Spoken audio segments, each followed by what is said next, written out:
Alright, so today we're going to talk about colonial life on the farm and colonial life in the city. Remember, when we're talking about these two things, we're mostly talking about the Europeans that it came over. We're not talking about any minorities. So this is a viewpoint that may be different for different races, but this is the European view. Okay, when we talk about colonial life, we really have to start with farms, okay? Farming was the main aspect of the colonial economy. 9 out of every 10 people lived on small family farms. These are going to be farms that look drastically different from what you might see today. I know we live in Iowa, we see a lot of farms. It's going to look almost completely different. For one, it's going to be in another part of the country, so the geography is going to look different. But two, just the commercial aspect and the vastness of the farm is going to be very, very different. So when I go through this today, I want you to kind of always compare and contrast what a farm may look like in today's society and what a colonial farm may look like. Okay, so the families, they raised and they made everything that they need. They rarely bought anything. They built everything they needed, and they sometimes had to clear the land in order to farm on it. This means that they had to cut down timbers and trees in order to farm that soil. This wood was not, it did not go to waste. They used the wood to build houses, barns. They used it for firewood and for fences for their livestock. Almost every farmer lived in a one-bedroom house. It had a fireplace, and this fireplace was the source of warmth and used for cooking. We have to remember that there was no electricity, there was no heating, no AC, there was no stoves. This was kind of the centerpiece of the house, and it was essential, especially in the New England colonies and the middle colonies, as the winters were sometimes harsh.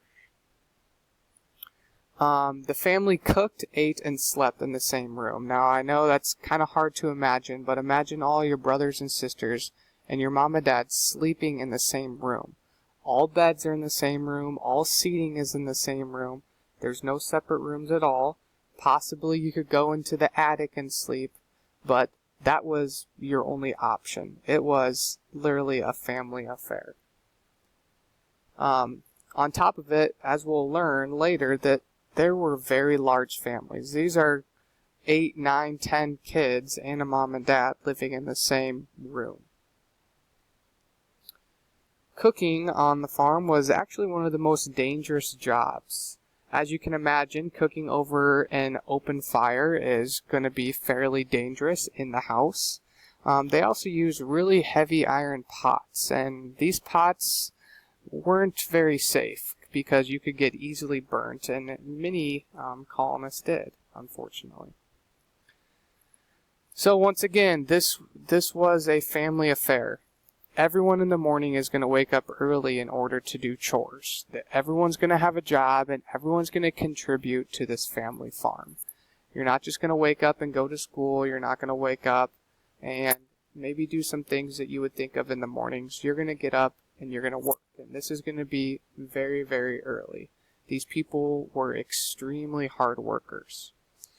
So, the list of chores is right there. As you can see, there was a lot of things to do on a family farm.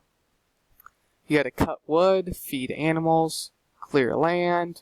You had to tend to the crops, build fences, make furniture and tools, gather eggs, spin thread, weave cloth, sew clothes, make candles and soap. You had to cook, clean, and you had to care for the little kids. This was an all-day thing, and they needed all hands on deck. Alright, this image here kind of gives you a little idea into what kind of a house may have looked like. As you can see, there's just going to be one door going into the house, and that's the room right there. It's pretty much a living room, bedroom, kitchen, all in one. Everyone's going to sleep in that room. And then you see kind of the chimney there. That's going to be for the fire. Like I said, the fireplace was kind of the centerpiece of the home, used for cooking, warmth, pretty much everything that they needed. As you can also see, there's going to be a lot of firewood in the back because you kind of have to keep that fire going. They didn't have any matches or lighters to start that fire. So they kind of had to keep that fire going at all times. This is another picture that kind of depicts how the whole family was used on the family farm. You're going to have the babies hanging out, and the mom's going to be doing work. The dad's going to be teaching the sons how to harvest the crops, how to tend to the animals. The whole family is going to be used on the farm. Life in the city was very different from life on the colonial farms. In 1750, 1 out of every 20 people lived in the city. So they're not going to be the cities that we think of today. There's going to be no skyscrapers. There's not going to be millions of people. In Boston, there was about 20,000 people living there. So they called that a city. Here in Ankeny, we have about 60,000 people living here. So it's just a third of what Ankeny is, and that's what they described as a city during the colonial times, just to give you a little reference. The heart of almost every city was the waterfront. The oceans and the ports are extremely important to the colonists during this time. Ships are going to bring news from England and many long-awaited goods that they had trouble making in bulk in the colonies and needed England to provide them with these things. Some of these things included paint, carpets, furniture, and books. Now, near the waterfront, there's going to be a lot of shops, and these shops are going to provide fish, eggs, milk, and cheese. You can kind of still see this today by large water ports and touristy areas. There's going to be kind of a lot of shops there. That was the same kind of thinking during the colonial times. Now, when we get deeper into the city away from the waterfront, we're going to have some more shops, but these shops are going to be a little different. These are going to be craftsman shops. And what I mean by craftsman shops is they're going to be shops that make things that you need for your home or family or whatever. So you're going to have the blacksmiths. The blacksmiths are going to make tools, make things and mold things out of metal for you. There's going to be shoemaker shops, clockmakers, silversmiths, tailors to help you with your clothes, and of course barbers. These are going to line the streets deeper into the city. The city life was very noisy and smelly. You're going to have cobblestone streets, so you're going to have horses and buggies behind them clicking and clacking all the time. You're going to have church bells ringing at least twice a day. So it's going to be very noisy as it is still today, just a little different noise. The smelly part, just imagine, there is no running water, there is no good sewer system, there's no plumbing, there's no garbage system. So there's going to be rotten garbage, there's going to be open sewers, people don't take baths as frequently as we do today.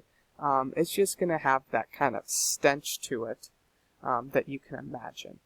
Animals also ran about the city. So you're going to have dogs, cats just kind of scurrying around, picking through that garbage, that sort of thing. It's going to make it more smelly, definitely.